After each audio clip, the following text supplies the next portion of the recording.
کو جو تمہاری اس دین کی تبلیغ سے دعوت سے اپنا غلط رستہ چھوڑ کر صحیح رستے پر آ گئے.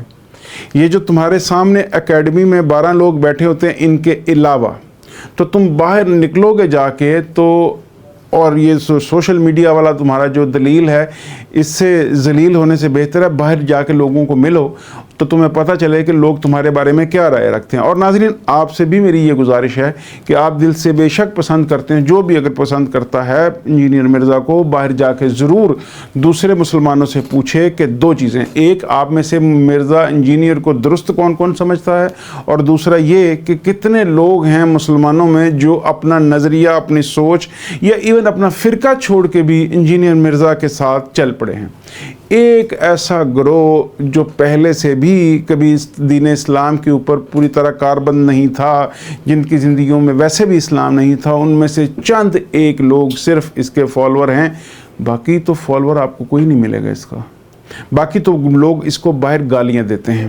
تو جو دین کی تبلیغ کا کام صوفیہ نے کیا انہوں نے دونوں کیے، اپنے ارد گرد جو ان کا حلقہ احباب تھا ان کی سوچوں کو درست کیا، اور بہت سارے غیر مسلموں کو جس کے ثبوت موجود ہیں تاریخ میں جو یہ کہتا ہے کہ ایگریڈ اپون، تو اس پہ ایگریڈ اپون بہت سارے وہ جو ہیں وہ واقعات ہیں جن پہ ایگریڈ اپون ہیں سب کہ یہ ہوئے، اور ان میں سے بہت سارے غیر مسلموں کو اس خطے میں دین اسلام کی طرف لے کے آنا ہے. چلیں اگر صوفیہ نہیں لے کے آئے تو تاریخی حوالے سے اس سے پوچھ لیجئے کہ یہ بتا دے کہ پھر یہ جو اس خطے میں مسلمانوں کی اتنی بڑی تعداد موجود ہے، کیا یہ گھر میں سوئے ہوتے تھے اور رات میں ان کو خواب میں یہ اسلام قبول کرتے تھے، یا ان کو علماء کرواتے تھے، یا اس وقت کے بادشاہ کرواتے تھے؟ یہ لوگ کیسے اسلام میں داخل ہوئے؟ یہ 3 سوال اس سے ہمیں ضرور پوچھنے ہیں، تو ہمیں پتہ چل جائے گا کہ اسلام کا دشمن کون ہے اور اسلام کا سجن کون ہے، دوست کون ہے، یعنی اسلام کو نقصان کس نے پہنچایا اور فائدہ کس نے پہنچایا. اسی سے ہم فیصلہ کریں گے نا. اور پچھلے 7 سالوں میں جس طرح سے عالم اسلام کے جتنے علماء ہیں، صوفیہ ہیں، انہوں نے 99.99% لوگوں نے اس کو غلط کہا، اس کی سوچ کو، اس کی فکر کو، اس کے انداز کو، اخلاقیات کو، زبان کو غلط کہا. آپ باہر بھی نکل کے جا کے دیکھ لیجئے، یہ جو کہتے ہیں نا پوری دنیا میں سنا جا رہا ہے، تو سنا بہت سارے لوگوں کو جا رہا ہے. پچھلے دنوں ایک سانگ آیا تھا جس کو پوری دنیا میں بہت پسند کیا گیا، ملینز میں لوگوں نے سنا. ایک شخص ہے جو خاموشی سے، بالکل خاموش رہ کے اشاروں سے کچھ باتیں کرتا ہے ٹک ٹاک پہ، اس کو بھی سنا جاتا ہے، دیکھا جاتا ہے. تو یہ کوئی معیار نہیں ہے. معیار یہ ہے کہ باہر جا کے لوگوں سے پوچھ لیجئے، اور میں آپ کو گارنٹی کرتا ہوں ناظرین، باہر جا کے لوگوں سے پوچھئے کہ آپ انجینئر مرزا کے بارے میں کیا رائے رکھتے ہیں، اور پھر جو آپ کو جواب ملے اسے سوشل میڈیا پہ کہیں شیئر ضرور کیجئے گا، تاکہ اس کا یہ جو زوم ہے اس کے دماغ میں، یہ جو فتور ہے، اس کے جو خناس ہے، وہ نکل سکے کہ یہ جو اس کے بیٹھا ہوا ہے کہ مجھے کوئی بہت لوگ سننے والے موجود ہیں. اچھا، تو پھر آپ کو اندازہ ہوگا کہ دین کو کس نے نقصان پہنچایا، غلط قرآن پاک پڑھ کے دین کو کس نے نقصان پہنچایا، اپنے ہی جو شیر ہیں ان کو مار مار کے، ان کے اوپر نشانے تان کے، اسرائیل کی تعریفیں کر کے، ان کی ٹیکنالوجی کی تعریفیں کر کے، آئرن ڈوم کی تعریفیں کر کے، امریکہ کی تعریفیں کر کے، سپر پاورز کی تعریفیں کرتے، پیسے کی تعریفیں کر کے، اسلحے کی تعریفیں کر کے، بھارت کی تعریفیں کر کے، غیر مسلموں کی تعریفیں کر کے، یہ جو اسلام کو اس نے فائدہ پہنچایا ہے اس پہ سوال ضرور کیجئے گا، تاکہ پتہ چل سکے کہ اسلام کے دشمن صوفی ہیں یا یہ جھوٹا منافق فراڈیا شخص ہے. اس کا دوسرا جملہ تھا کہ قرآن کے دشمن ہیں صوفی. تو قرآن دشمنی کیسے اب ثابت ہوگی کہ آپ نے صوفیہ کرام کی شاعری کو پڑھنا ہے، اور اس شاعری میں اور قرآن کی تعلیمات میں آپ نے مماثلت اور مخالفت دونوں ڈھونڈنی ہے، کہ ایک جگہ پہ قرآن یہ کہہ رہا ہے، صوفی یہ کہہ رہا ہے، اور ایک جگہ پہ قرآن یہ کہہ رہا ہے اور اس کی تائید میں صوفی یہ کہہ رہا ہے. یہ دونوں چیزیں ڈھونڈیے تو شاید آپ کو کہیں کوئی ایسی آؤٹ آف دا وے کوئی ایسی چیز نظر آئے جو اسلام کے منافی ہو. ورنہ جتنے صوفیہ اکرام ہیں، جتنے اولیاء اللہ ہیں، جتنے بڑے بڑے نام ہیں، ان کی تعلیمات میں ایک چیز آپ کو فوکس میں نظر آئے گی، وہ یہ ہے قرآن پاک اور اس کی تعلیمات. تو اب اس کا فیصلہ اسی طرح ہو سکتا ہے. اور جو شخص کہتا ہے کہ جی میرے جیسا قرآن پڑھ نہیں سکتا اور میری تجوید اور میرا یہ اور میرا فلاں، اس کے بارے میں میری آپ سے گزارش ہے کہ مفتی عمران صفدر صاحب کی ویڈیوز دیکھ لیجیے. آپ کو اندازہ ہو جائے گا، پتہ چل جائے گا کہ یہ شخص اس قرآن کے دشمن کون ہے اور قرآن کا دوست کون ہے. قرآن کو سمجھا کس نے ہے، قرآن کو سمجھایا کس نے ہے، اور قرآن کے بارے میں مس کانسیپشنز کس نے پھیلائے ہیں، جھوٹ کس نے پھیلایا ہے، غلط ترجمے کس نے کیے ہیں، تفسیریں کس نے غلط کی ہیں، اور جھوٹ کس نے بولے ہیں. یعنی اس کی اپنی کوئی قرآن پہ ریسرچ نہیں ہے. وہ اولیاء اللہ، وہ علماء کرام جنہوں نے اپنی پوری زندگیاں اسلام کے نام پہ کر دیں، اور ان کی دین کی جو سمجھ بوجھ ہے، جو اتنے بڑے بڑے نام ہیں، ان کے کمپیریزن میں جو گھٹیا شخص اگر امام غزالی کے بارے میں بکواس کر سکتا ہے، امام ابو حنیفہ کے بارے میں بکواس کر سکتا ہے، جو شاہ ولی اللہ محدث دہلوی کے بارے میں، امام ابن تیمیہ کے جیسے بڑے جو لوگ ہیں ان کے بارے میں جس کی زبان بل نہیں کھاتی بکواس کرتے ہوئے، اس شخص سے اور آپ کیا تائید اس سے سوچیں گے، اور کیا اس کی اخلاقیات اور کیا اس کا قرآن پاک کو پڑھنا، سمجھنا اور پھر سمجھانا. جو بندہ ہی بد اخلاق ہے، جو بندہ ہی بد زبان ہے، آپ اس سے اور کیا امید کریں گے. جو اسلام کا سب سے پہلا ستون ہے، سب سے پہلی تعلیم ہے، آپ کے تو زبان کے شر سے کوئی محفوظ نہیں، باقی باتیں تو بعد کی ہیں. اور آپ کے جھوٹ کا سب سے بڑا، آپ کی منافقت کا سب سے بڑا پروف یہ ہے کہ جتنے علماء ہیں وہ الحمدللہ باہر آزادی سے گھوم پھر رہے ہیں، لوگ ان سے محبت کرتے ہیں، لوگ ان سے سیکھتے ہیں، سوائے ایک شخص کے جو اپنے بل میں چوہا بن کے پچھلے 6-7 سال سے گھس کے چھپ کے بیٹھا ہے اور وہ باہر نہیں نکلتا، کیونکہ اسے پتہ ہے کہ میں باہر نکلوں گا تو لوگ مجھ پہ تانے ماریں گے، لوگ مجھے فکرے کسیں گے، لوگ گندے انڈے ماریں گے، لوگ مجھے گالیاں دیں گے، لوگ مجھے رسوا کریں گے، ذلیل کریں گے. اس وجہ سے. اور رہی بات تمہاری جان لینے کی، تمہاری جان لینے والے وہ 6 کے 6 واقعات جن کے بارے میں تم کہتے وہ تمام کے تمام جھوٹ تھے، فرضی تھے، پلانٹڈ تھے. کسی کو کوئی ضرورت نہیں تمہارے جیسے 3rd کلاس بندے کو مارنے کی کوشش کرنا جس کا نہ کوئی علمی سمجھ بوجھ ہے، نہ کوئی اس کا قد کاٹ ہے، نہ اسے کوئی جانے نہ پہچانے، تو دھکے سے اس کو چھری مارنے کی کوشش کرنا پستول کے زمانے میں، بم کے زمانے میں. تو یہ ایک عجیب گھٹیا بھونڈی سی کوشش تھی تمہاری، جس کا سر پیر کوئی نہیں تھا، جس کا سچ سے تعلق بھی کوئی نہیں تھا. اور یہ جو تمہاری ویڈیوز ہیں اس کو بھی انشاءاللہ ان قریب ایکسپوز کرے گا کوئی بندہ ان قریب انشاءاللہ. اور ان قریب تمہارا انجام بھی قریب ہے. اللہ تعالیٰ کی ذات کریم لازمی تم جیسے فراڈی شخص کو دنیا کے سامنے لے کے آئے گی، اور لوگوں کو پتہ چلے گا کہ یہ شخص کس قدر فراڈیا ہے، دھوکے باز ہے. یہ جو تمہاری ویڈیوز کی حقیقت ہے یہ بھی انشاءاللہ سامنے آئے گی، اور جو تم پڑھتے پڑھاتے ہو اس کی حقیقت کیا ہے وہ علماء آلریڈی کھول کے عوام کے سامنے رکھ رہے ہیں. تو اس سے ثابت ہو جائے گا آپ کو ناظرین کہ قرآن کا دشمن کون ہے اور قرآن کا دوست کون ہے، قرآن سمجھا کس نے اور قرآن کے اوپر تہمت جو لگائی وہ کس نے لگائی. یہ آپ کو بخوبی اندازہ ہو جائے گا. آئیے آگے بڑھتے ہیں کہ تیسرا اس کا جملہ تھا کہ جہاد کے دشمن ہیں صوفی. تو ناظرین اگر آپ پچھلے 2-3 سالوں کی اس کی ویڈیوز نکال کے دیکھیں تو آپ کو پتہ چل جائے گا کہ صوفیہ جہاد کے دشمن تھے، یا جہلم کے شہر میں 2 مرلے کے کمرے میں بیٹھ کے ایک شخص جہاد کے خلاف بکواس کرتا رہتا ہے، بک کرتا رہتا ہے کسی بھی قسم کے جہاد کے خلاف. اور جو زبان مرزا قادیانی کی بولتا ہے، جو زبان کفار کی بولتا ہے، جو زبان اینٹی اسلامک لوگوں کی بولتا ہے، آپ کو وہ پتہ چل جائے گا کہ جہاد کے خلاف کون بولتا ہے.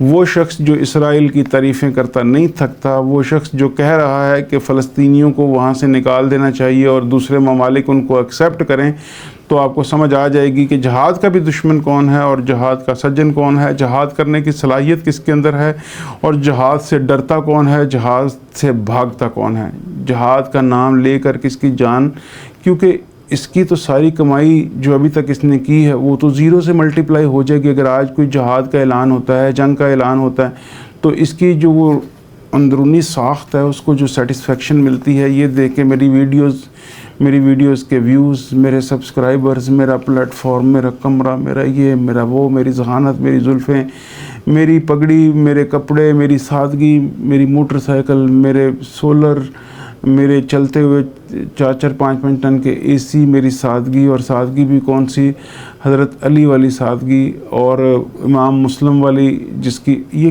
اتنی بکواسیات ہیں اس کی، وہ سننے کے بعد آپ کو اندازہ ہو جائے گا کہ کون شخص جھوٹا ہے، کون سچا ہے، کون منافق ہے، اور کون ہے جو اسلام کا دشمن ہے۔ اولیاء اللہ نے کیا کیا کردار ادا کیا، اور جو جہاد بھی ہوئے ان میں بھی اولیاء کا کیا کردار تھا۔ اور لازمی نہیں ایک معاشرے میں سارے جہادی ہوتے ہیں، ہر معاشرے میں ڈاکٹر بھی ہوتے ہیں، ہر معاشرے میں انجینئر بھی ہوتے ہیں، علماء بھی ہوتے ہیں، فوجی بھی ہوتے ہیں، عوام بھی ہوتی ہے، حکماء بھی ہوتے ہیں۔ تو ہر ایک کا ایک کام نہیں ہوتا، اور نہ ہی صوفیہ کا کام جہاد تھا۔ اس کے باوجود آپ کو بہت ساری مثالیں ملیں گی کہ جو صوفیہ نے خود پریکٹیکلی سامنے آ کے تلوار کے ساتھ جہاد کیا۔ اور پھر آپ کو اقبال جیسے مرد مومن بھی ملیں گے جنہوں نے تصوف کو بھی سیکھا، تصوف کو پروپیگیٹ بھی کیا، تصوف کی روح کو بھی سمجھا، اور پھر اپنی شاعری سے جہاد بھی کیا۔ اس کو کہتے ہیں جہاد۔ تو نیئرسٹ آپ کے فیوچر میں اور پاسٹ میں اور پریزنٹ میں اگر آپ کو ٹرولی کوئی صوفی، کوئی ولی اللہ دیکھنا ہے تو آپ اقبال کو بھی دیکھ سکتے ہیں۔ تو باقی رہی اس کی بکواسیات کی بات، اس کے جھوٹوں کی بات، اور میں جان بوجھ کر ناظرین اس طرح کے ورڈز استعمال کرتا ہوں ایک ریئیکشن کے طور پر۔ مجھے افسوس ہوتا ہے، یہ میری اوریجنل لینگویج نہیں ہے، نہ یہ میرا لہجہ ہے، نہ میرا یہ انداز ہے، لیکن مجھے افسوس ہوتا ہے۔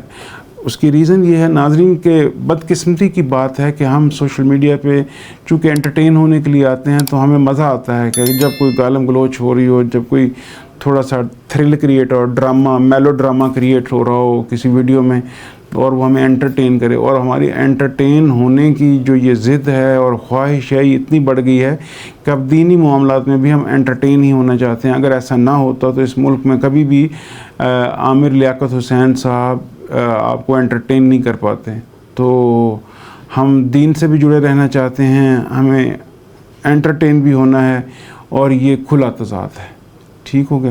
تو ناظرین یہ وہ چند باتیں تھیں، اور آئیے اب آخر میں بڑھتے ہیں اپنا وہ سوال جو ہم نے ذکر کیا تھا کہ ہم اس سے بھی پوچھیں گے، اور آپ بھی اس سے پوچھیے۔ ہمارا انجینئر مرزا تم سے یہ سوال ہے کہ تم نے کہا کہ تصوف اسلام کے لیے خطرہ ہے اور تصوف نے اسلام کو نقصان پہنچایا، تو تم ثابت کرو دلیل دے کر کہ کہاں دین کو نقصان تصوف نے ماضی میں پہنچایا اور اب پہنچا رہا ہے۔ تو اگر اس بارے میں تم ہمیں سکھا سکو، بتا سکو، تو ہمیں بہت خوشی ہوگی۔ اور ناظرین نہ یہ آپ کو بتائے گا، نہ سکھائے گا، نہ اس کے پاس ایسی کوئی دلیل ہوگی، اور یہی بات کافی ہے اسے ثابت کرنے کے لیے کہ یہ ایک جاہل کھوتا ہے، اس کے علاوہ اس کی اور کوئی علمی حیثیت نہیں ہے۔ اپنا ڈھیر سارا خیال رکھیے گا، انشاءاللہ اگلی ویڈیو میں ملتے ہیں۔ اللہ حافظ۔